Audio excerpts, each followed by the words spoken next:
Amen. Praise the Lord. Bihira. Gusto nang mag-pray kanina eh. Ang ganda ng kanta eh. Amen. Oh, naiintindihan ba ka? Kung naiintindihan talaga natin yun eh. Wala nang KSP sa atin.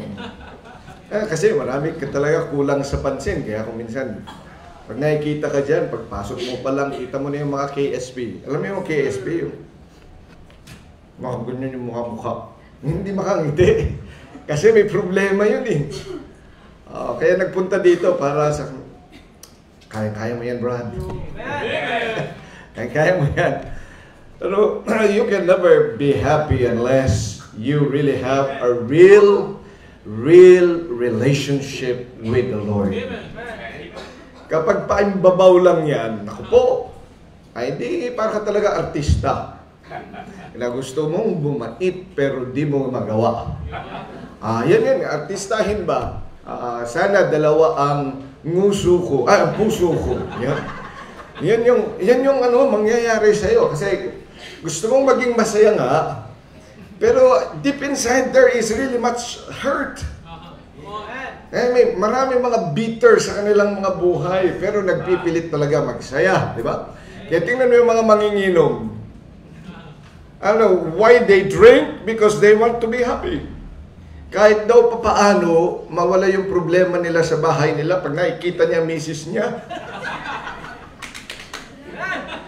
Yun. Kaya naghahanap siya ng kasiyahan, di ba? Kaya sasabihin niya, pre, sky is the limit.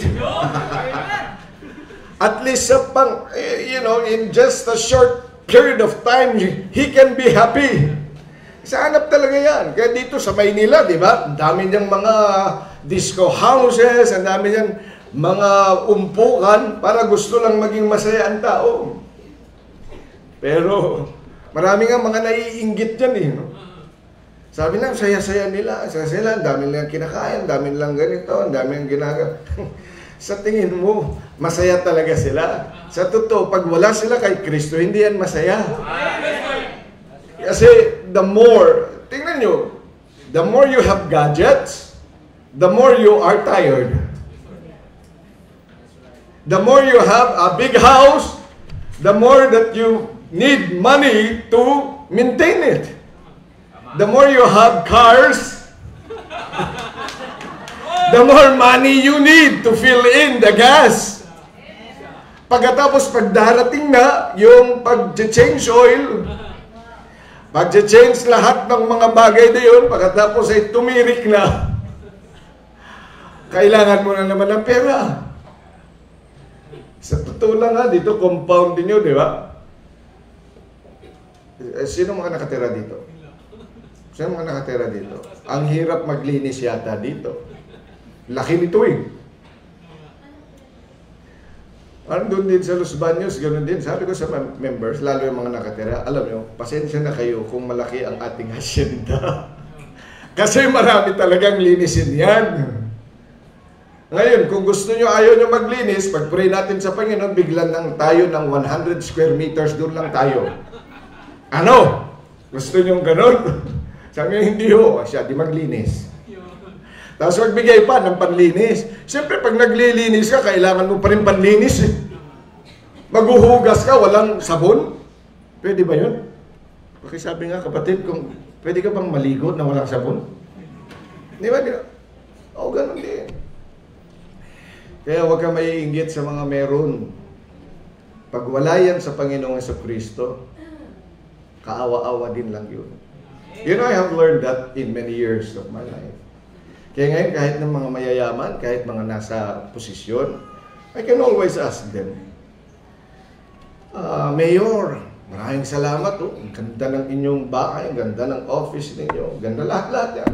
Pero tanong ko sa inyo, pag namatay kayo, saan kayo pupunta? Nagugulat sila, Pastor naman, ba't nang ngayon lang tayo nagkita? Kamatayan ka kaagad. Kasi nga baka hindi na tayo magkita sa bisin nyo eh. At ngayon nyo lang rin narinig yan, ano? Oo nga ho. Hindi nyo kasi iniisip. Kasi walang nagsasabi. Sa totoo, baka ngayon habang nag-uusap tayo, pwede kang mamatay. Ang tanong ko sa iyo, saan ka pupunta? Kaya bigyan mo ako ng 3 minutes. Hindi, share ko na sa kanya, gospel. Amen. Amen. Kaya maganda talaga yung may tracks. Bigyan mo lang sa kanya. Mayaman yan, mahirap. Yung mga nagmamadali, mga estudyante, kung minsan, ang yayabang ng mga estudyante dyan sa mga universities. Pagkatapos kasi nag-aaral sila, sabi ko sa kanya, andali lang muna, mga kaibigan. Ang problema nyo yung assignment nyo, ipapas nyo bukas, ano? Opo, kasi mayroon po kami presentation. Paano pag namatay kayo ngayon? May isasabit mo ba ba? Hindi na nga ho eh. Oh, yun. Pero saan kayo pupunta? Naisip nyo na? Naisip nyo yung mga problem set ninyo. Naisip nyo yung project nyo na isasubmit sa susunod. Pero naisip nyo ba na pag namatay ka ngayon, saan ka na pupunta? Kaya sa mga bisita namin ngayon, nandito ngayon, naisip nyo na rin ba yun? At saka sa mga member, kasi hindi dahil miyembro ka ng Pasig Bible Baptist Church for 47 years, ligtas ka na dahil miyembro ka. Dahil kahit kailan, hindi yan ang kaligtasan. You can have so many churches, but you can never get saved with a church. It's only a personal relationship with Christ. Dapat ma-realize mo na makasalanan ka at ikaw'y pupunta sa impyerno. Dapat ma-realize mo na wala kang kakayanan para makapunta ng langit. Kahit mabait ka pa, kahit mayaman ka pa, kahit nakapag-aral ka pa, kahit wala kang inaagrabyadong tao. Yan lagi kong naririnig. Saan ka pupunta pag ikaw ay binawian ng buhay? Sabi na, siguro naman ay sa langit. Bakit? Bakit ho? Wala naman po akong ginagawang masama. Wala kang ginagawang masama dito sa ating batas. Kaya malaya tayo dito sa Pasig. Walang humuhuli sa atin. Pero sa batas ng Diyos, hinuli ka na kasi makasalanan ka. At babayaran mo yung kasalanan mong yan kahit pa sinasabi mong napakaliit na kasalanan. Naisip mo palang alam na ng Panginoon na nagkasala ka. Nandito pa lang sa puso mo, alam na ng Panginoon na nagkasala ka. Nagsalita ka pa lang ng masama, narinig na yun ng Diyos. Lahat ng mga yan, kasalanan. Wala ka pa nga talaga, hindi ka pa pumapatay. Aso pa lang napapatay mo. Ano pa mga napatay mo? Manok. Pusa. Yan lang. Pero sabihin ko sa iyo, you're a sinner in the sight of God. You have to come to realize that. At dahil ikaw'y makasalanan, wala kahit sino dito makakapagligtas sa iyo. Only Jesus Christ. That's why He died on the cross. Kaya nga, kaibigan, alam mo, pag nandito ka, dapat lang tandaan mo na when you have to put your trust only in the finished work of Christ, yun lang yun sapat. Dapat magdesisyon ka na ang tatanggapin mo lang na kaligtasan ay yung ginawa ng Panginoong Jesucristo doon sa krus ng Kalbaryo. And that is enough. Nung sinabi ng Panginoon doon sa Ephesians 2:8-9, di ba? For by grace are you saved through faith. Dapat manampalataya ka doon sa sinabi niya at sa ginawa niya doon sa krus ng Kalbaryo. At pag yan ay dinicide mo ngayong araw na ito, you can do that, you can pray and ask the Lord, then you will be saved forevermore. Amen. Amen. Sa mga members na dito, are you saved? Amen. Tandaan niyo pa ba yung time na kayo ay tumanggap sa Panginoon? Oh, I remember that in 1985, when I did that, I decided also. Noong 1995, April 13, 1985, tinandaan ko po yun. Alas 10 ng gabi doon sa university. Sa dorm namin. Second floor. On top of my bed. Siyempre, kasi tinanong na rin ako niyan, saan ka pupunta pag kayo namatay? Religyoso ako.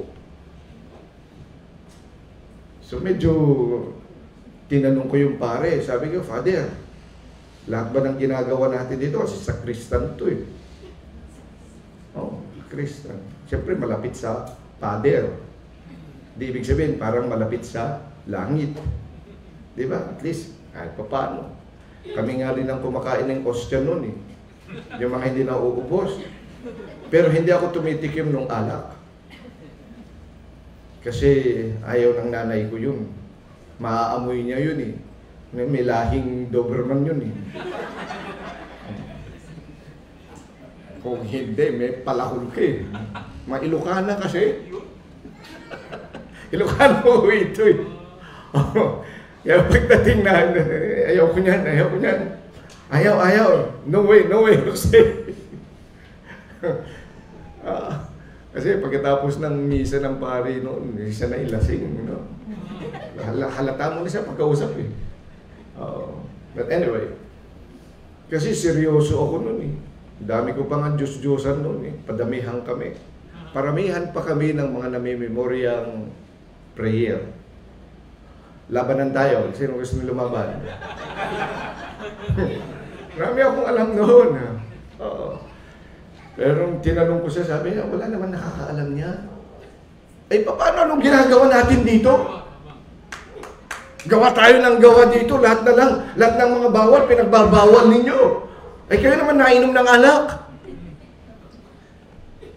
Lahat na lang, ayaw, hindi pwede daw, hindi daw pwede ito. Pagkatapos hindi pa rin ako pupunta sa langit, ano mga gagawin ko? Buti na lang, may nag-share sa akin ng gospel. Sabi na may paraan. And then they shared to me the Word of God. Kaya nga, noong April 30, 1995, I decided on my knees to receive Christ as my Savior. Sinasabi ko po yan sa inyo. Kasi nung una, ayoko na doon sa Katoliko. Pumunta ako sa Baptist Church. Maraming salamat. Pagdating ko doon sa Baptist Church, nagpipreach yung pastor, tulong-tulong uluha ko, mga kapatid, tulong talaga. Kasi sabi ko, ito yun, salita ng Diyos yung pinipreach. At saka totoo sa kanyang puso, ama nagsasalita siya. Pero wala akong masyadong naintindihan. Except that when he said, sino ang gustong mag-transfer ng membership niya dito? Ay sabi ko, dito na ako. Ayaw ko na doon, sa kabila. Nagtas ako ng kamay. Pagtas ko ng kamay, tapos ang invitation, sabi niya, Brother Vallejo, you come. Ganun si pastor, yung pastor mo sa Lepanto Bible Baptist Church. Nagtitipong kami sa ano yan, mga kapatid, sa isang sinihan. Pero walang sini pag linggo. Kami ang nandoon. Ganda nga ng mga upuan namin. Libre yun. Punta kami, doon ako sa likod. Alam niyo, una lang tinanong, are you saved? Sabi ko, nakakahiya naman pag hindi ko alam, honor student. Di ba, nakakahiya, wala kang alam. Tinanong ka, are you saved? Sabi ko lang wala lang ako kasi nahiya talaga ako, honor kasi ako. Alam yun ng buong komunidad. Kaya nahiya ako. Gumanon lang ako. Pagkatapos binasahan na ako. Alam ko binabasa ng Pastor Roman Road. Lahat ng verses sa Romans. Tapos ina-explain niya. Pagkatapos ay sabi niya, kasi gusto mo mag-transfer ng membership mo, kaya lang hindi naman po pwede. Kailangan mo na maligtas, ganito, ganyan. Pagkatapos ikaw ay mabautismohan. Magpapaptize ako. Kaya lang, hindi ko siya sinisisi. Sinungaling ako eh. Kaya nabaptize ako. Naging baptist din ako, 1983. Kaya lang, nung may inatinan akong simbahan, nagtatanong, are you saved? Kaya ako, yun na rin ang sa akin eh. Are you saved? Kasi baka meron din dito. Talaga ba ligtas ka? Every Sunday morning, afternoon, kahit sa Wednesday, papuntahan ko, the question rings, are you saved? Pero hindi ako makasagot yan sa upuan. Alam mo kung bakit? Kasi sinungaling. Ano mga taong sinungaling, hindi niya maamin sa kanyang puso, hindi talaga yan maliligtas. That's why you've got to be honest today. Are you saved? Tingnan mo, humina na. Marami na hindi honest. Mukhang, pag ikaw'y nagdududa sa iyong kaligtasan, aba, ayusin mo yan.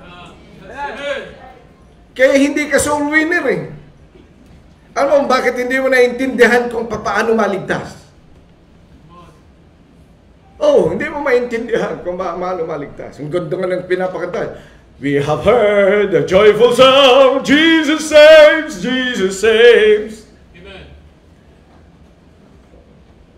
Ba't ang tahimik? Hindi ako sanay.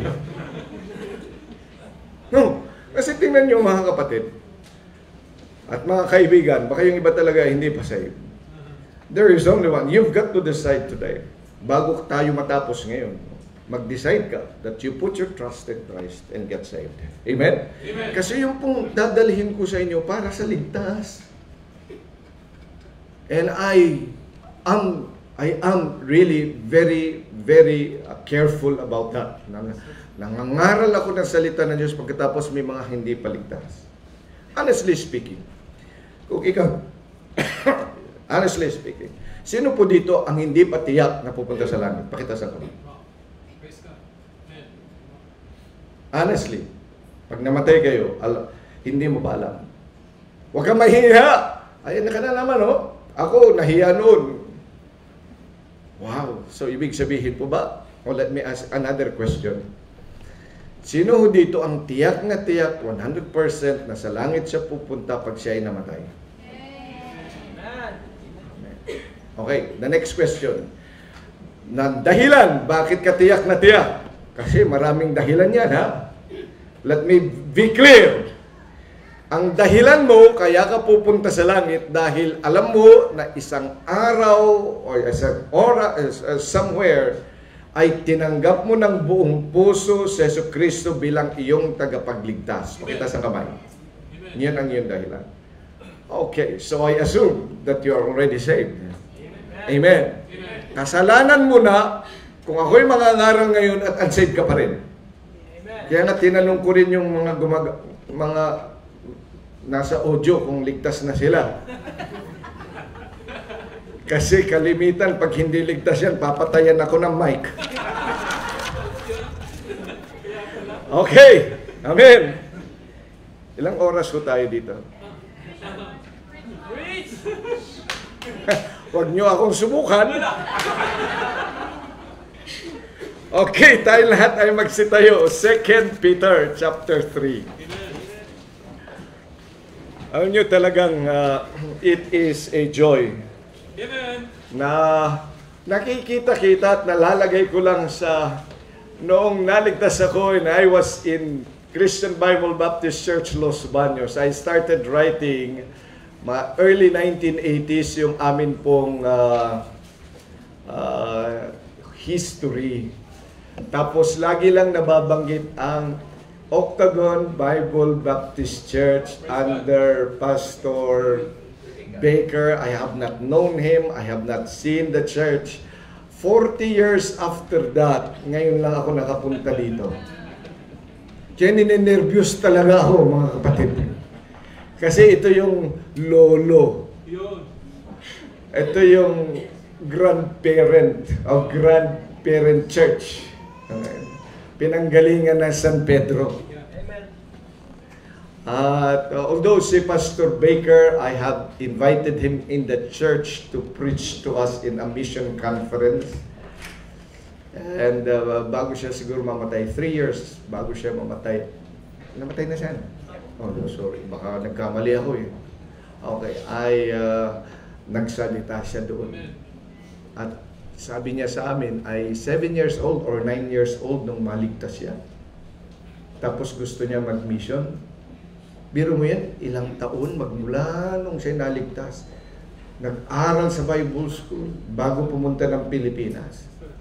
Kaya sabi ko yung mga tinatawag dito kahit bata pa lang, dapat talaga inaalagaan ng simbahan.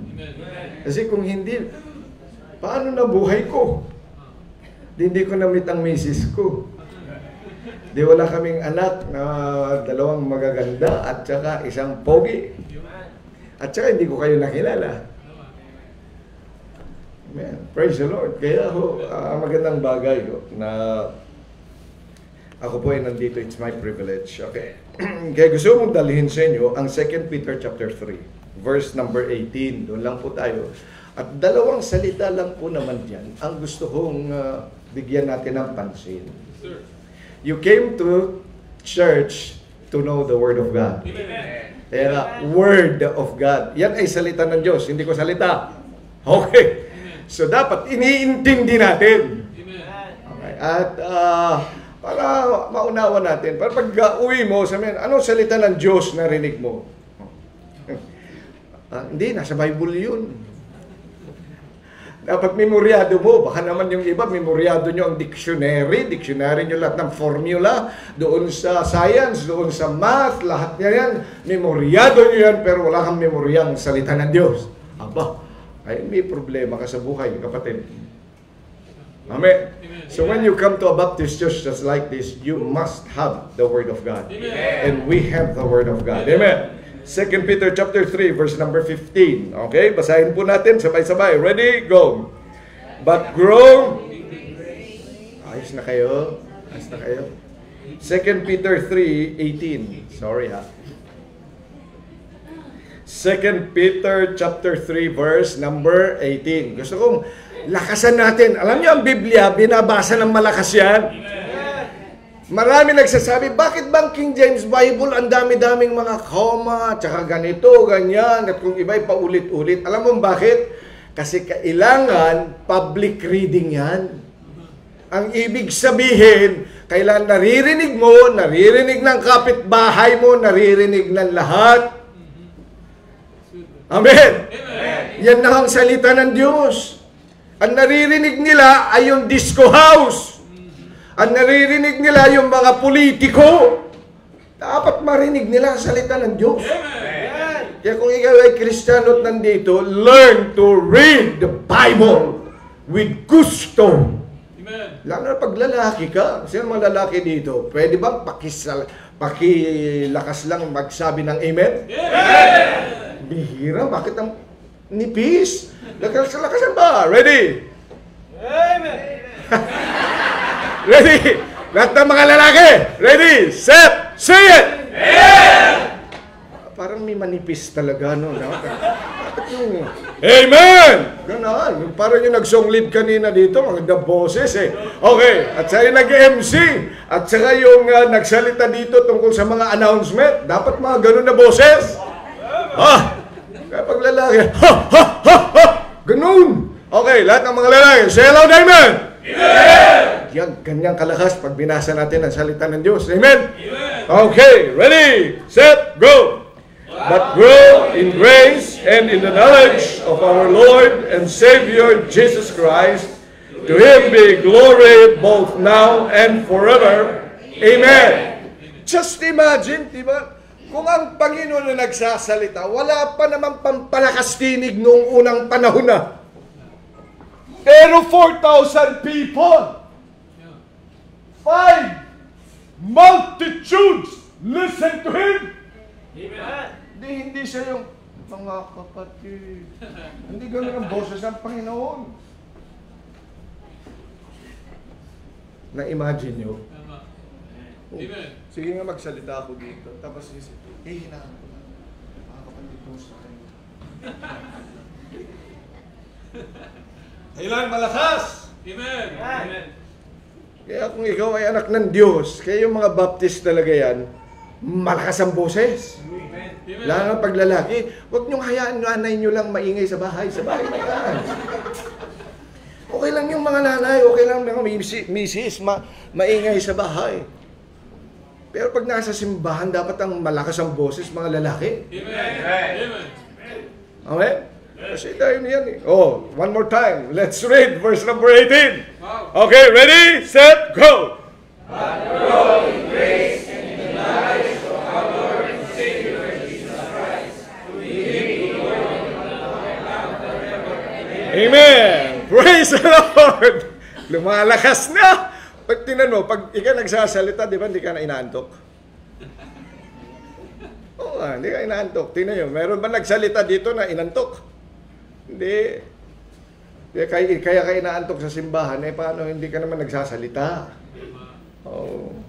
Kaya binibigyan kita ng time, magsabi man lang ng amen. Amen. Kasi kung hindi, gaganito ka. Yan. Nakita ko na rin yan eh. Kala ko biro-biro lang ni Pastor Ed. Pero nung nagpe-preach na ako, meron talagang ganun. Kaya talagang pinupuntahan ko. Oo.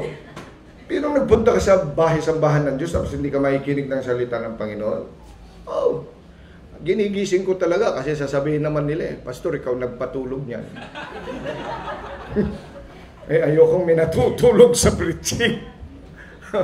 Biro mo yun, prepare. Galing pa kami ng Laguna, pagkatapos wakan natutunan. Amen? Tapos nag-spend ka ng isang oras yan. Samantalang ako, pag nagsalita ako, the shortest is 2 hours. Sabi ko, kaya ganyan yun nila ako. Pastor, time na! Okay. Kaya dalawa lang na salita ang gusto kong makita natin. Yung dalawang una, ano sabi? But grow. But grow. Dakilang Diyos, pagpalain mo po ang inyong salita. Maraming salamat sa pagkakataong ito. Holy Spirit of God, I pray that we would take heed of your word. In Jesus' name. Amen. Okay, please take your seats. But grow. Grow. Nung natutunan ko sa English, meron palang 4 na uri ng statement. Una, sino mga Englishero dito? Sino mga magaling sa English dito? Ang first kind of a statement is declarative. You declare. Parang Pinyel is a single person needing a wife. Ay, di ba? Okay. Now, yan Brother July is actually Julio. Yes, sir. Okay, amen. So, declarative. So, it's just giving you fact. Pangalawang uri ng sentence ay yung tinatawag natin pag nagulat ka. Exclamatory. Example. Ngay! Aray ko! Diba? Tama. Wow! This is great! Amen! That is expressing your emotions. Ayos lang ba rin? Okay. May natutunan ka na sa English, ano? Point na yan. Pangatlo, pag ikaw ay nag-i-inquire. Diba? Nagtamdan ka. What is your name? How old are you, nanay? You are 79, you see? Oh. Kiro yan? So we inquire. Pero yung pang-apat, ang tawag natin dyan ay imperative, hindi superlative. Ang superlative sa adjective yun. Alam ko rin yung English ko, no? Okay. Yung imperative, yan sa Tagalog, nag-uutos. Nag-uutos. Oh, sabihin natin, tayo! Sabihin na naman, kaya pinapatayo kayo, tumayo. Tayo! Diba, pag-utos, sinusunod yun? Upo! Tayo! Upo! Tayo! Bark! Okay. Kasi, yan. Ang utos, sinusunod. Amen. Pag di mo sinunod, ang tawag dyan pagsuway. At pag ikay sumuway, may hataw. Tama? When you violate what is commanded, then you ought to pay for it. Amen. Ngayon, yung dalawang salita na atin pong binasa, ano nga ho yun? But grow. But grow. What kind of statement is that? Imperative. So utos ng Diyos na dapat ikaw ay lumago. Kaya ngayong umaga, tingnan natin, ako ba ay lumalago talaga? Ang simbahan ba na kinabibilangan ko lumalago? Alam? So hindi yung ako hindi yung katabi mo. Huwag mo lang tingnan yung katabi mo. Marami pumupunta na simbahan. Pag nagsali ang pastor, ikaw yun, ikaw yun. Mag-asawa pa yan. Sa'yo talaga yan. Huwag mong ganyanin. Kayo nagpunta dito para sa'yo. Amen.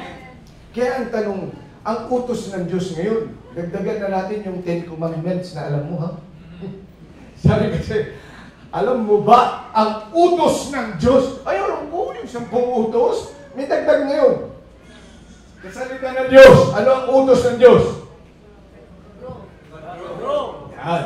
Nasunod ba? Nasunod? Yung mga bata, okay lang kayo dyan? Ano? Naiintindihan niyo ako? Okay. So, anong utos ng Diyos? Grow! Okay. So, utos ng Diyos yan. Now, bakit mayroong salitang but? Kasi ang ibig sabihin, kung titingnan natin yung konteksto ng 2 Peter and 1 Peter, they are under persecution. Noon sa panahon na yan, sinulatan ni Apostle Peter ang mga Kristiyano in diaspora. Ibig sabihin, sila ay pinaalis doon sa kanila, napilitang lumayas doon sa kanilang bansa dahil sa pangangaral ng salita ng Diyos ay ipinagbawal na sa kanila. So they are in foreign land. They are scattered abroad. If you read your Bible very clearly sa 1 Peter chapter number 1, tingnan po ninyo. 1 Peter chapter number 1. Para naiintindihan natin yung sitwasyon nila nung sabihin ang utos na ito. Na hindi lang utos ito para sa mga bago. Kalimitan ang akala natin ng lalago lang ay dapat yung bago. Yung bagong panganak, gusto natin lumago. Kaya nga, di ba tayo, tuwan-tuwa tayo pag mayroong baby. Pag yan ay lumalaki na siya, pag nag-special number na, yung mga magulang picture ng picture. Di ba? Pero tingnan mo pag teenager. Pag teenager na, pinipicturean pa rin ba? Wala na siyang pakialam sa kanilang mga anak. Lalo na kapag yan ay lumaki na lang, lumaki. Kasi iniisip natin, tapos na tayo sa kanila. Mali talaga kasi yung kaisipang yan. So growth is not only for those who are new. Amen. Growth is specifically for those that are under pressure. Tingnan po niyo, 1 Peter chapter number 1. Peter, an apostle of Jesus Christ, to the strangers scattered throughout Pontus, Galatia, Cappadocia, Asia, and Bithynia. Biro mo yan? Pag ikay napapunta talaga sa ibang mga lugar na bago yung kultura, bago ang lahat, hindi mo alam ang gagawin mo. Ay mahirap talaga dyan na ipamuhay mo yung buhay na nakuha mo, pagkatapos ilalagay mo doon, baka bawal na naman ito. Pero sabi ni Apostle Peter, kahit pa nandyan kayo, kahit pa mga estranghero kayo, but grow. Amen. Amen. So kung may problema ka, grow! Amen. Now that you are saved, just grow! Amen. Utos ng Panginoon yan. Lagi mong iisipin, kailangan akong lumago! Kailangan kong lumago! Kailangan kong lumago! Dahil utos ng Panginoon yan! I am under pressure now! Maraming mga problema sa buhay! Kailangan ko pa rin lumago! Amen. Tingnan pa ninyo, 2 Peter. Balikan natin chapter number 3.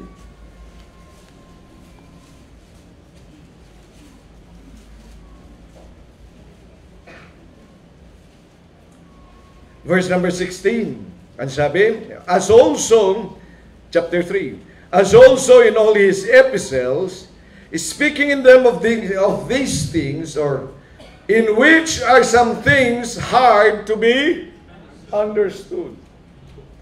Kaya kung minsan, may mga bagay na nahihirapan ka intindihin. Kung minsan pag nahirap na, pinababayaan na, di ba? Parang math problem. Yung tinititigan mo lang ba? Mga problem. Pag wala ka nang alam. So hindi ka na lumalago. Yung iba nagsishift ng courses kasi mahirap. Hindi nalago. Kasi hindi niya maintindihan. Hindi ko talaga maintindihan yan. Okay?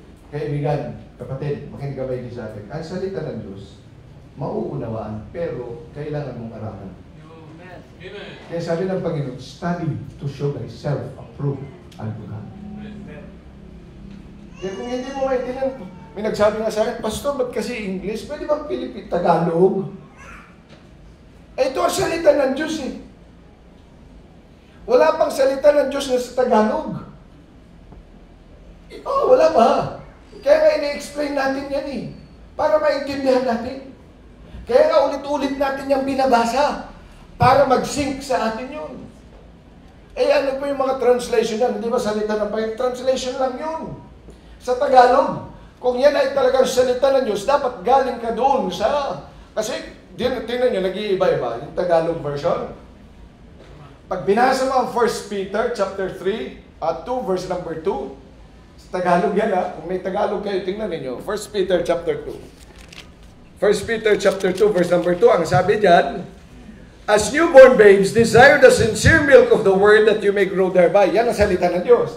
Pag tinanggal mo sa Tagalog, tinignan mo yung kanilang pagkakatranslate o doon sa pagkaka-version yan, ang sabi niya, na kayo ay lumago sa ikaliligtas. Tama ba yun? Na ikay lalago para maligtas? Hindi. Lalago ka lang that you may grow thereby. Kaya hindi yan talaga hindi yan salita ng Diyos. Meron na siyang dagdag. Anong dinagdag nila? Na ang kaligtasan ay kailangan lumago. Ligtas ka na! Kailangan mo lang lumago! Amen. You're already saved. You have a new life. Kaya bilang mga anak ng Diyos, may mga bagay na marahil ay mahirap intindihin pa. But, what? Grow. Grow. Yes, sir. Amen. So wag mong iisipin, mahirap naman kasi yan, kasi English. Meron nga nung member ng Los Baños, sabi niya, Pilipino tayo, dapat kasi Pilipino. Sabi ko sa kanya, Pilipino tayo pero Ilocano ako. Hindi ko naman masyadong alam yung iyong Tagalog. Ngayon ko nga lang naintindihan na yun palang eroplano sa Tagalog ay ano. Alam niyo ang Tagalog ng eroplano? Salipaw-paw. Hindi talaga yung Tagalog yung eroplano. Yan ay, hango sa English na ginawa nating Filipino. Airplane yun eh. Pero ginawa nating eroplano. Ano ang Tagalog ng upuan? Talaga, ang upuan, hindi naman talaga. Silya, salumpwet. Ngayon, daming mga hindi nakakaalam nun. Pero yun ang Tagalog. Ngayon, magtagulugan tayo. Yung siyanse at yung sandok ay magkaiba. Kaya bilang mga anak ng Diyos, dapat natin inaaral talaga yung salita ng Panginoon. Although may mga bagay na hindi pa natin maintindihan, that doesn't mean that we cannot grow. We should grow. Amen. Amen. Amen. Ano pa lang mga dahilan? Sabi niya, kaya bakit but grow? Tingnan niyo sa verse number 3. Knowing this first, that there shall come in the last days scoffers, walking after their own lust and saying, where is the promise of His coming? So, ibig sabihin, chapter 3 pa rin tayo, 2 Peter. Sabi niya, kailangan mo pa rin lumago kasi meron mga scoffers. You know, when a person scoffs, sabi niya po, itong promise, bakit hindi nangyayari? Sabi ng Panginoon, and my God shall supply all your need according to His riches. Pero bakit ako hindi nasusuplayan? There are many things that I have read in the Bible, but it is not applicable to me. May narinig ka ng ganyan? Marami na akong narinig. In my, at least more than 40 years of being a Christian, when I started reading the Bible and talking with people, marami na akong mga nakausap that they question the Word of God. They scoff. At kung minsan hindi ko rin alam yung sagot. Hindi ko rin alam kung paano ko sila sasagutin. But it did not deter me. Dahil ang utos ng Diyos, but grow. Amen. Hindi man sila naniniwala. Marahil hindi man ito umaakma. Maging sa siyensya, maging sa logic. It does not agree with logic, with math, with science. There are things that it does not agree with psychology. But I think I'm going to grow. I still believe my Bible rather than science, rather than people. Kahit pa sila yung mga nagtapos doon sa pinakamataas na kolehiyo, kahit pa Harvard ang kanilang tinapos, kahit doon sila nagtapos ng ilang mga kurso, kahit saan pang universidad sila, at sasabihin na sila ay doktor dito at doktor diyan, PhD here, and this is how you should appreciate this concept. Pambihira mga pa-concept pa mga yan. Tapos babanatan ka pa ng logic, babanatan ka pa ng mathematical statements, at mga psychological, mga scientific words. Ang sabi ko sa kanila, I'd rather believe God rather than you. Yes, sir. Because my God knows everything. Amen. You only know, the bones of the fish. Yan naman kasi nag-aral ka ng ichthyology. Yan, yung kuya ko kasi ay nag-PhD. Sabi ka ng PhD mo? Doktor ka na kasi, doktor ka na, no? Pa-doktor ka ng tilapia. Yan ang pinag-aralan. Kaya alam niya lahat yung mga bones ng isda. Alam niya ang kanilang mga lahat-lahat. Yun ang inaral lang niya. Pero wala siyang alam sa ibang bagay. Kaya hindi ako na-insecure sa kanya. Doktor ka dyan ka lang. But when the Word of God speaks about your soul, I'm going to talk with you. Amen. Wala ka namang alam dyan eh. Amen? Amen. So bilang mga anak ng Diyos, they are scoffers. Bakit kasi ang Bible, it's a blood, full of blood. Bakit nga yung Israel killed this, and Israel killed that. Napakano naman, killing naman yan. So that's how you see it. Sa totoo lang, dyan lahat tayo naggaling. Bago yung Amerika ay naging Amerika, hindi ba yan? Pinatay din nila ang mga natives dyan. Sabihin mo sa akin, as ang yabang-yabang nyo, that you are the land of the free. Napapunta ka lang ng Amerika. Ano mo ito si question mo. That was the lifestyle. The ancient lifestyle to establish a kingdom. Dahil kailangan talaga nilang giyerahin yung kanilang mga kalaban. And in fact, hanggang ngayon, may giyera pa rin. Hindi ba?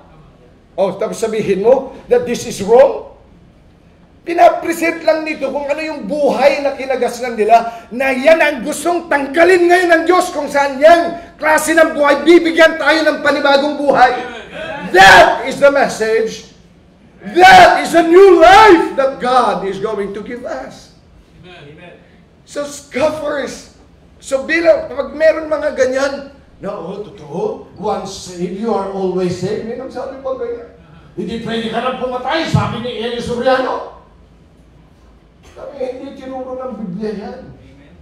Pero talagang once saved, always saved yan. Bakit? Number one, dahil sabi ng Diyos, eternal life. Sinabi ba niyan, yung anong klaseng eternal life yun? Yung installment life? Depende sa'yo. Yes, sir. Depende ba sa'yo ang kaligtasan? No. It's always in Christ. Amen. So Jesus is there. Nung una, hindi ko rin masagot yun. But grow! Amen. Ngayon nga, kahit pastor nagsasabi na ang King James Bible hindi naman daw inspired. Sabi ko, samantalang yan ay tinuro sa atin na inspired yan. Pagkatapos nga sa salita ng Diyos na yan ay inspired, ay di inaral ko. And I thank God. Sabi ng isa, kasi translation naman yan, dapat yung original. Andali muna. Yun bang salita ng Diyos nang galing sa langit? Ano bang lingwahe? Kapatid, anong lingwahe ba sa langit? Bago maging Hebrew. Ano bang usapan nila sa langit nung anghel at ang Panginoon? Ano lingwahe nila? Naisip nyo na ba? At ang sabi ng Psalm chapter 119 verse 89. Diba? Psalm 119 verse 89. Thy word forever, O Lord, thy word is settled in heaven. Yung salita ng Diyos, settled na in heaven. Ano kaya yun? Ilocano? Hebrew, nung naging Hebrew yan. Ilang panahon pa yan. Bago pa yan maging Hebrew, kay Abraham yung Hebrew. Bago pa si Abraham, marami ng mga centuries that has passed from Adam. Anong salitaan ng Panginoon at saka ni Adam? Hebrew? Hindi Hebrew. Naisip nyo lang ngayon? Pagkatapos ni Adam, nung nagkasala siya, pagkatapos ay sumunod sina Seth. Pag tinignan nyo sa Genesis chapter number 5, Genesis, basahin nyo yan, every man ay almost 1 century ang kanilang haba ng buhay, 900 years. So, ibig sabihin, 1 century from Adam to Seth, and then Seth to the next one, hanggang kay Noah. So, ilang centuries yun? Magmula doon hanggang kay Noah. Anong klaseng lengguwahe? Pagkatapos nagkaroon ng flood, dumami na ang lengguwahe. Nasasabihin mo, kasi translation lang yung King James Bible. Balikan pa natin another. Sige, the breath that was given to Adam. Noon bang from Adam, pagkatapos pagdating kay, did God breathe again the breath of life? So yung hininga ni Cain at saka ni Abel, hindi na yun ang hininga na ibinigay ng Diyos. Kaya yung hininga natin, hindi na galing sa Diyos. Kaya pala mabaho na hininga mo. Translation lang ang problema ka. Nung unang panahon nga, nag-translate na ang Diyos. Amen. That doesn't mean because the King James Bible is a translated word in the English doesn't count that it is no longer the Word of God. It is the Word of God. Kaya kung sinasabi ang King James Bible is the Word of God. Kaya yan ang dapat kopya mo. Lumago ka kasi. Amen. Because there are scoffers in our times. There are teachers. Kaya marami nawawala sa kanilang buhay, sa kanila sa simbahan. Nawawala sila doon sa kanilang wisyo. You know why? Because there are problems. Because they're not growing. Grow! Kaya tingnan mo, Susan, ako ngayon lalago, pastor. Yun, magandang bagay. Nag-iimpasa na tayo sa mensahe. So, introduction pa lang yun. Ano oras na? Naku, 12 na. Okay lang sa inyo? Hindi na makakagilin yung iba. Bibilisan ko na kasi 3 puntos. Yung bawat isang puntos, tig isang oras. Ngayon lang naman tayo nagkita eh. 40 years ko itong hinintay. Ngayon lang. Nakakausap tayo. Ako nagpapasalamat kay Pastor Ed kasi sabi ko, gusto ko rin makita yun. Sasama ko nga sana yung aking mga anak din eh. Kaya lang may gawain sila sa Los Baños. Kung hindi. Anyway, yung panganay ko ay nagtutugtog din siya ng violin. Yung bunso ko na lalaki ay nagtuturo doon sa junior church. Meron kaming junior church. So, isa siya sa mga pastor, kunyari, ng children's department. Okay. Nasaan na tayo? Yung isa naman ay nag-aaral din ng music, pero nasa Baguio siya ngayon. So, saan ako lalago? Amen? Amen. Para alam natin. Sabi tayo na sabi na, but grow. Paano kung malalamang lumalago na ako? Paano mo nga ba naman alalaman? Lumago na nga ba? Ay, di dapat may parameters tayo.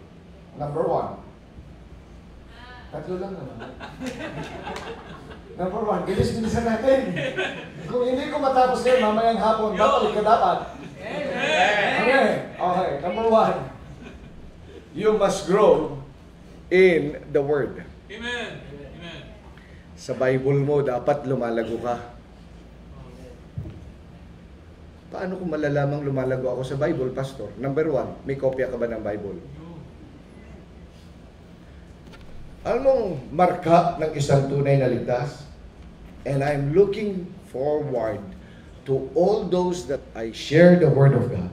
Ang sasabihin lagi sa akin, pwede ba akong magkaroon ng kopya? Saan po ako kukuha ng kopya ng salita ng Diyos? Yun ang totoong marka ng isang ligtas. May kopya ka ba ng salita ng Diyos? O sige nga, kung may Bible ka, pakitaas mo nga.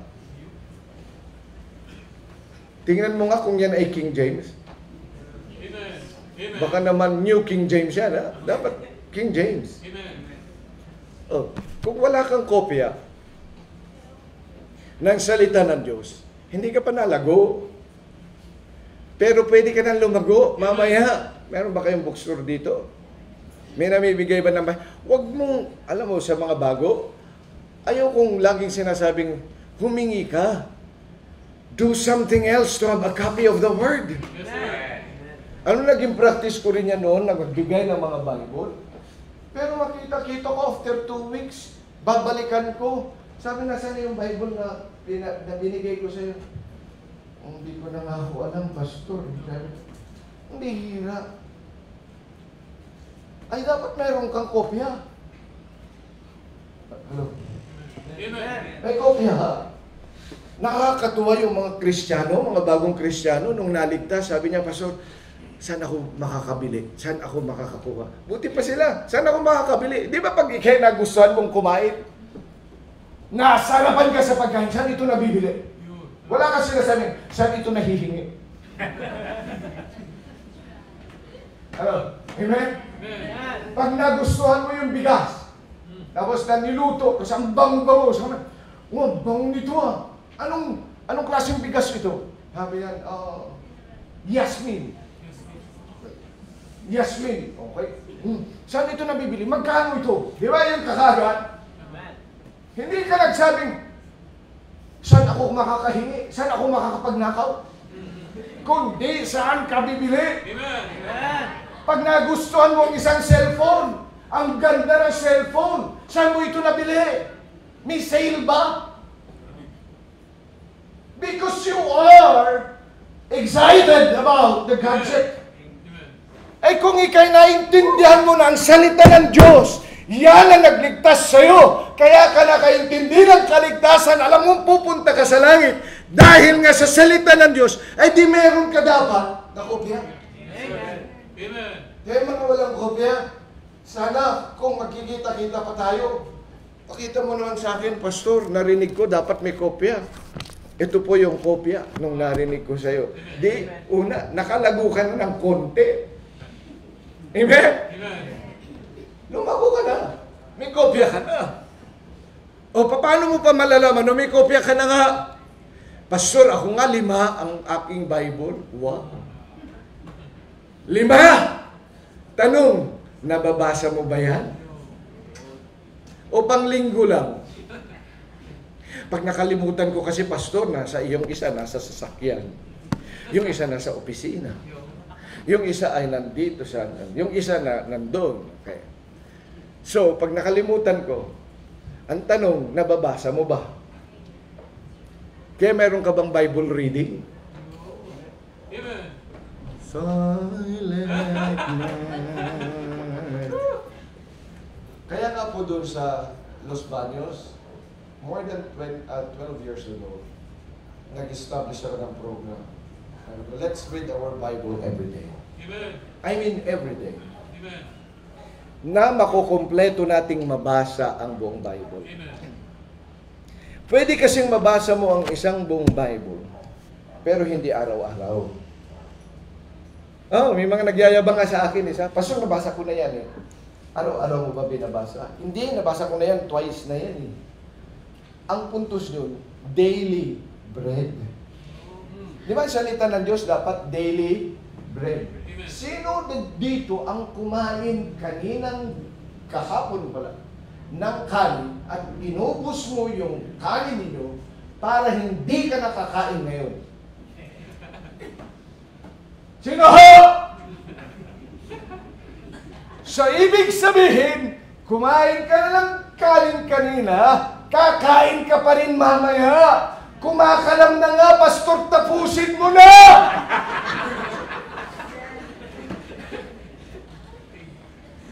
Gutom ka na ulit. Hindi ka nagsasawa dyan. Hindi nga ka nagsasawa kasi kailangan ng katawan. Amen. Amen. Ay, bakit nagsasawa ka sa Biblia? Tapos narinig ko pa sa'yo yata. Baka isa ka rin sa nagsabi, hindi kaya tayo lalampas sa langit nito, pastor, pastor. Sino may sabi sa'yo?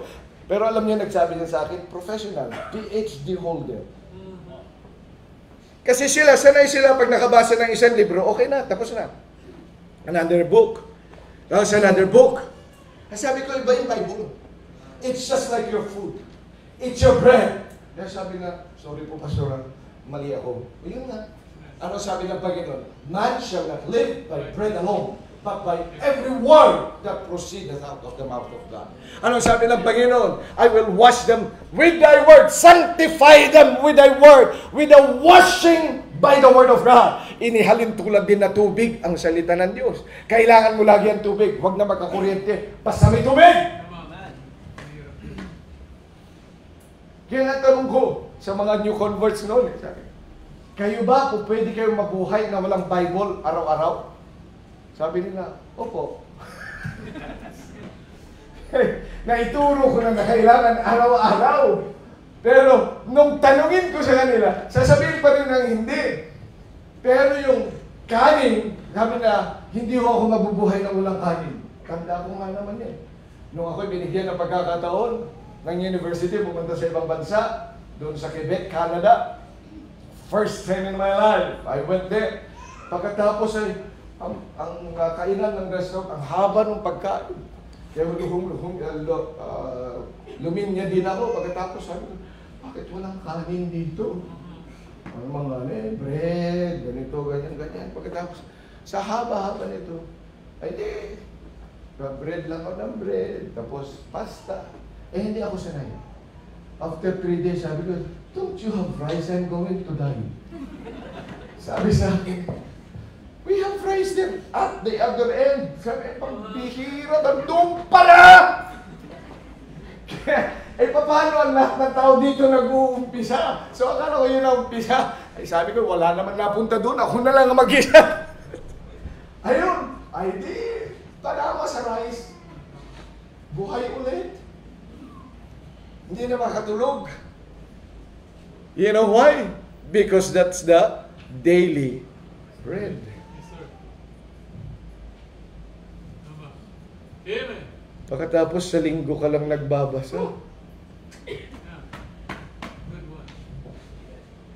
Oh, nalago ka na. Hindi ba? Oh, ilagay mo dyan. Decision number 2. Ang decision number 2 mo, dapat magbasa ka na ng Bible araw-araw. Amen. Kung wala kang masusundan, ay marami kang po pwedeng sundan. Po pwede mong gawin every 4 chapters. Kami ngayon, another round. 4 chapters a day. So nandun na kami sa Deuteronomy chapter 8, 9, 10, 11. Ngayong araw na ito. Dapat matapos namin. Dapat matapos ko rin. Kasama ako doon. Amen. Hindi po pwedeng sila lang. Abay, kailangan ko rin ang salita ng Diyos. Amen.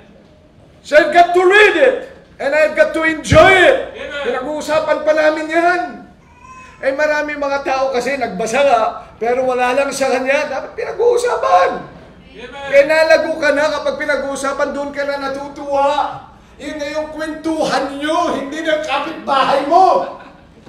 Hindi na yung problema mo, kukwentuhan mo, mas maganda magkwentuhan kayo ng salita ng Diyos. Tanong ko sa inyo, sino pagkatapos na dito sa church, nag-uusap patungkol sa nabasa na salita ng Diyos? Good question. Amen. Siguro, naghihintay kayo kasi si Kumari nandyan. Hindi pa kami nagkatabi ni Mari. Di ba, pagkalabas namin, pagtapos ni Pastor, mag-uusap kami, yung problema namin. ay dapat yung salita ng Diyos. Amen. Tatlo lang yung mukhang yung iba hindi talaga nalago. No. Pwede kang lumago. Decision number 3. Amen. Amen! Amen. O, pinag-uusapan natin, paano mo nalalaman na ako yung lumalago? Number 1, may Bible ka. Number 2, binabasa mo. Number 3, pinagkukwentuhan nyo. Yun. Amen? Amen. Bilang mga anak ng Diyos, dapat talaga. Number 4, dapat yan, minimemorya mo. Ang dami mong memoryado, mga salita ng ibang mga tao. Kaya kung minsan, di ba sa Facebook, tingnan nyo nga, minapagalitan nga ako ng mga missionary. Hindi naman sa nagagalit ako sa kanila. Pero biro mo yun, nilike ang ganitong salita. Ang sabi na, it is not your going to church that makes you a Christian, but it is how you live your life outside the church. Love sila, love na yan. Sabi ko, bihira mga to, hindi na naiintindihan yung sinabi na ngayon. Nagustuhan nyo lang yung pagkasabi, it is not your going to church that makes you a Christian, but how you live your life.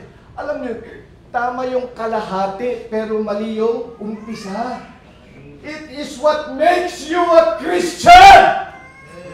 Amen. Bakit kung ikaw ay Kristiyano, di nasa simbahan ka dapat? Amen. Amen. Pero kaninong idea yun? Kasi hindi ka nagbabasa ng Hebrews chapter 10, verse number 25. Forsake not the assembling of yourselves. Because the church is an assembly. Amen. So pag nag-assemble, pag general assembly ba? The assembly ng inyong barangay, hindi ba dapat nandun ka? Hindi mo pa pwedeng, andun pa yung espiritu ko. Hello? Kaya ang church, assembly. Kaya maraming salamat nandito kayo. Amen. Amen. Pero second point ko pa yun eh. Ang puntos kasi, hindi nagbabasa ng Bible. Amen. Mas gusto natin pag-usapan yung sinabi ng magaling na author, magaling na pastor. Ang akin lagi, pag may maganda siyang sinabi, saan niya kinuha yun? Saan nanggaling yung idea na yun? So hahanapin ko sa salita ng Diyos. If they were true. Amen. O kasi ang ganda yun, gandang pakinggan, di ba? May mga magandang pakinggan. Pero tatanungin mo lagi, pag ikaw ay anak ng Diyos, lumalago sa salita niya, tatanungin mo, saan niya kinuha yan? Anong verse kaya yun? Maybe that verse really says that, but the verse can say also other things. Kasi ang salita ng Diyos, di ba, ang sabi ng Panginoon, is a two-edged sword. Di ba, yung two-edged sword? Ibig sabihin, it means this or that. Kaya tingnan mo sa simbahan, pag nag-preach ang pastor, isa lang naman ang preaching, bakit minabless? Mayroon namang isa, galit na galit. Hello? Isa lang naman yung sinabi. Natatandaan ko nga yan eh. Nung bago-bago akong pastor sa Los Baños, I'm sending, yung my text ko every Sunday. Kasi, let's have a great service, brethren. Tapos bibigay ko yung text. Aba, the amen lang amen yung iba. Mamaya-maya, may text akong natanggap. Hindi dahil hindi kami nakaka-attend dyan.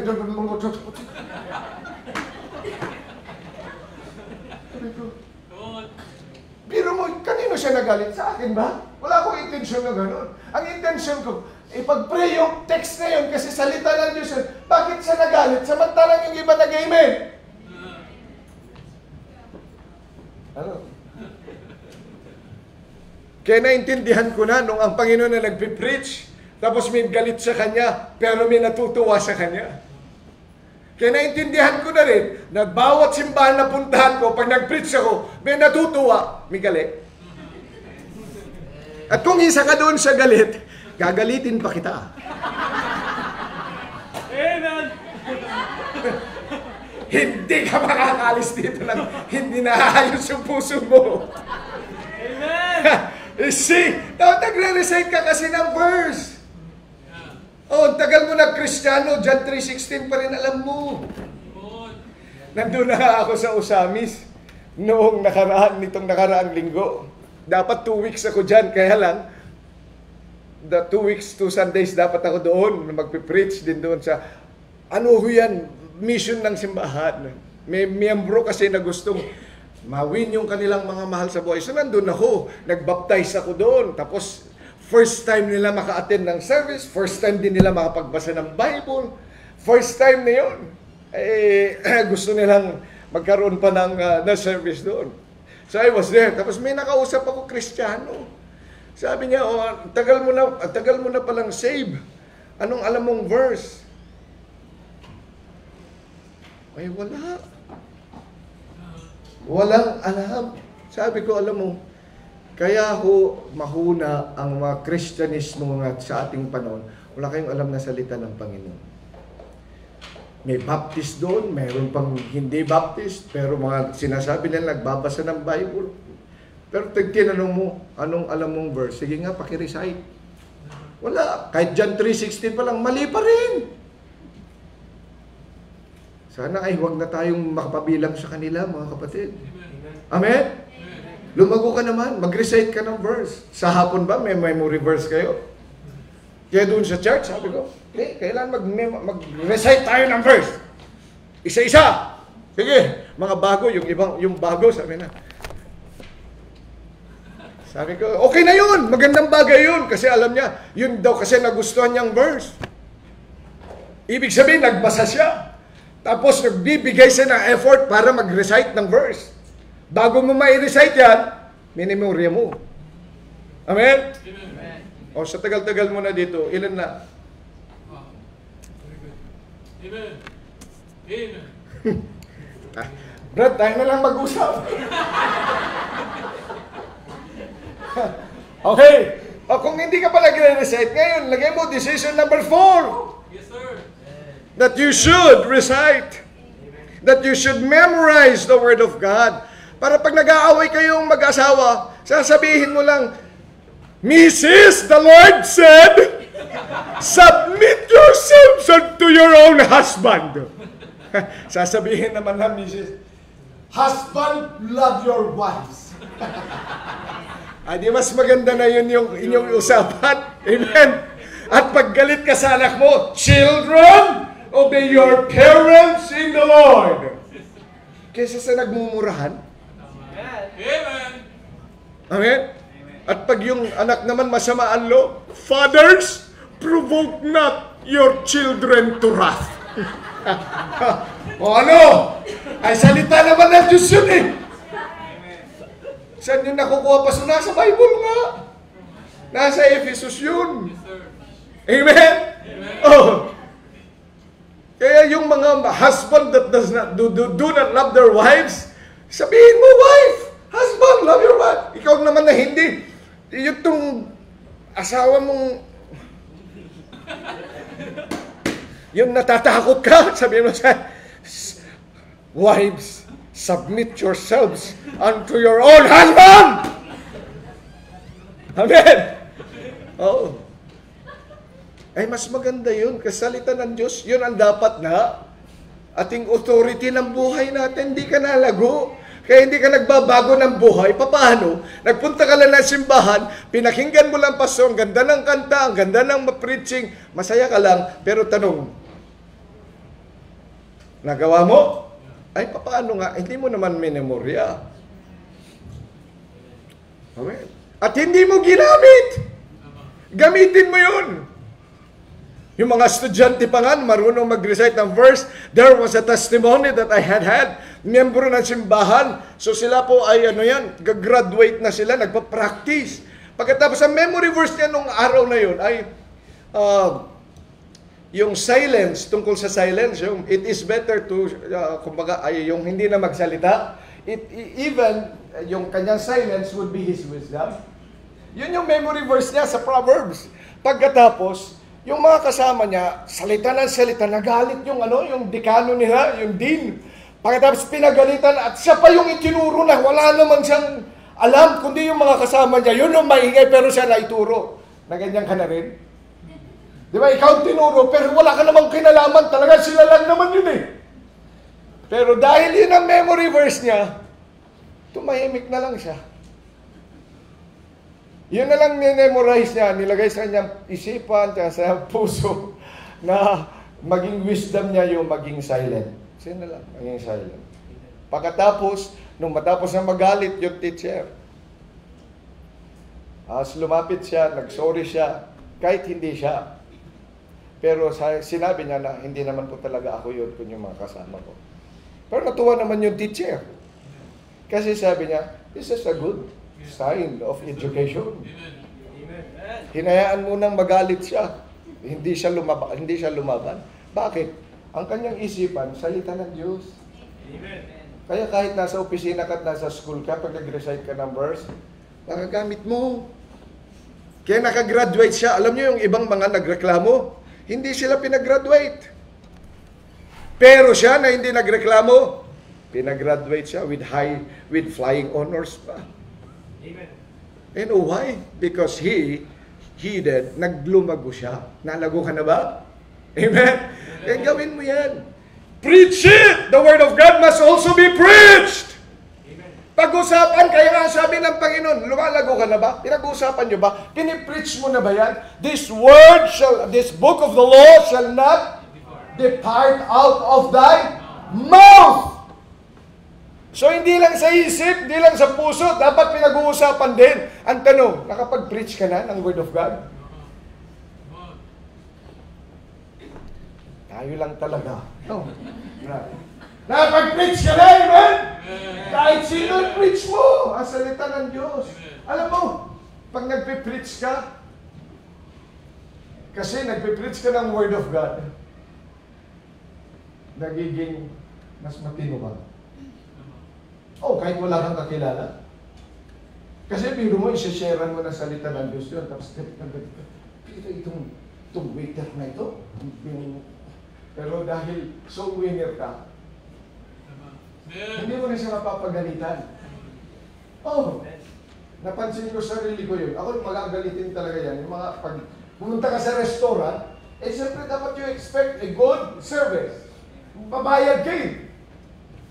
Pagkatapos mali-mali, nakakaasar talaga yun. Pero nung mag-umpisa akong mag-sawini, hindi ko pwede pagalitan ito. Dahil pag pinagalitan ko, tapos nangatok ko na bakit? Tao po! Tao po! Pagbukas niya, ay, kayo po yung nagkalit sa akin, ano? Kaya ano nangyari? Makikinig ba yun sa akin? Kaya nagiging mabait na ako. Yung mga, pag gusto mo magbago talaga, mag-soul winning ka, kapatid. Mga hindi soul winner, kaya yung buhay mo ganyan pa rin. Kasi hindi nagiging ilaw. Kaya wala kang pagbabago sa buhay mo. Ano? Gusto mo magbago talaga? A new life? Grow! Grow! Then preach the Word of God! That's the only way! Kaya pag ikaw nagtuturo sa mga bata, lumalago ka rin. Kung minsan nga, pati sa knowledge, pag mali-mali ka kung minsan, mali-mali yung detalye mo, malalaman mo na lang na, ay, mali pala yung sinabi ko. Pero at least alam mong mali. At na-check mo yan, and then the next time around, wow! You're growing! Amen. Amen. Amen. But what? Grow! Grow in your Bible. Amen. Amen. Amen. Nahihirapan na kayo mag-amen. Kaya ho, mamayang hapon. Amen. Ay, salamat naman, Pastor. Considerate ka na. Oh, dati talaga, hindi ako considerate nga. But, you see, bilang mga anak ng Diyos, I hope that, ito pa kasi yung ating ito yung ating distinctive. Ito yung pagkakakilanlan. Ito ang kaibahan ng lumamang pananampalataya sa ngayon. Amen. That your Bible should really occupy the preeminence in your life. Amen. You know why? It is through your Bible that you would know Christ. Amen. Amen. Paano ka lalago? Tingnan nyo, but grow in the knowledge, in the grace, and in the knowledge of the Lord Jesus Christ. Saan mo malalaman? Paano ka lalago sa pagkakilala kay Kristo? Hindi sa Facebook. It's through the Word of God. Dahil ang Bible, ang sabi ng Panginoon, in the beginning was the Word, and the Word was with God, and the Word was God. Kaya pagdating mo dun sa Revelation, mababasa mo rin na ang pangalan nga ng ating Panginoon Jesucristo is the Word. Amen. So you know, you want to grow in the knowledge of Christ? This is it. Baguhin mo kasi ang ugali mo sa King James Bible. It must be the inspired Word of God. It must be your authority. It must be your life. Dahil dyan ka kumuha ng buhay. Hindi ka naging anak ng Diyos, hindi ka nagkaroon ng buhay kung walang Word of God. How could you have eternal life if the Word of God was not spoken to you? Kaya itong growth na ito na sinasabi, but growth is a sign for those who have life. Amen. At kailan tayo lang nagkaroon ng buhay spiritual? When we have and we heard the Word of God. Amen. Kaya dapat bilang anak ng Diyos ngayong umaga, dapat yan at tandaan mo. You know, even si Spurgeon, gustong-gusto ng marami.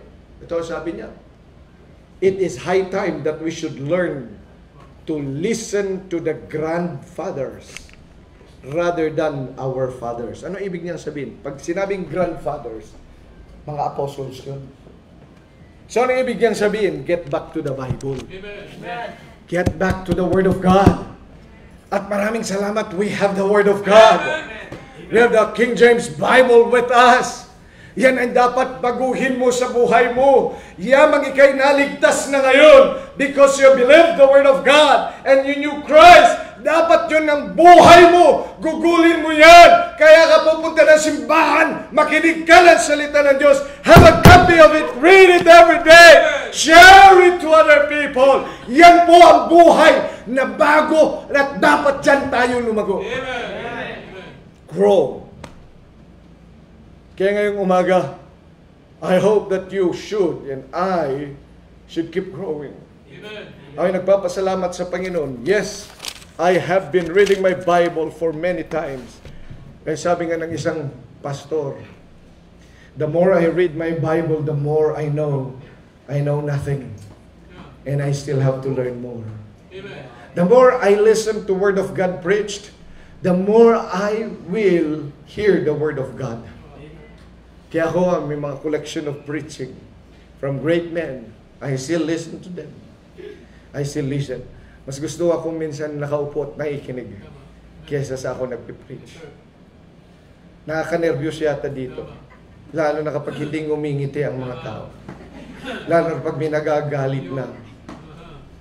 Pero ako'y nagpapasalamat sa Panginoon that I have the Word of God. Amen. Let's keep growing. Amen? Let's all stand up, please. Muli, dakilang Diyos, maraming salamat po sa pagkakataon pinagkaloob mo po sa akin. Ikaw nga po ang manguna, naging sa invitation. Ng pangalan mo po ng siyang maitataas. Habang tinutugtog ang awiting panyaya, I don't know how you do it here, but this is how I have learned from this church. Kung ikaw ay kinausap ng Diyos, at kung ikaw ay first time natin, hindi mo pa alam kung saan ka pupunta, then you ought really to decide. At kung ikaw naman ay nandito na, so uulitin ko po, if there be anyone who is still unsaved today, gusto may makipag-usap sa iyo. Sino po ang hindi paligtas? Pwede bang pakitaas ang kamay? If you do not know that you're going to heaven, I'd like you to get saved. Second, sino po dito ang nais na magbaptize? If you are really saved but you are not yet baptized, sino naman po ang gustong magpabaptize? Pwede bang pakitaas ang kamay? Yes, may nakita ko doon. Amen? At kung dito po, alam mo, matagal ka nang saved, bago ka ligtas, but today you know that you are supposed to grow. Dapat decidein mo. Kaya may altar call. that you should really come to the Lord and talk it out with God. Lord, I want to grow. Maraming salamat doon sa mga bagay na dapat sana ko lalago. Then as the piano is being played, bakit hindi ka lumapit dito sa altar, makipag-usap sa Panginoon. Panginoon, Lord, I want to grow. And I want to grow the way you want me to grow. Magkaroon ako ng kopya ng Bible. Magkaroon, Panginoon, bigyan mo nga po ako ng lakas na loob para lumago. Hindi ako nagbabasa ng Bible araw-araw. I think I need to grow.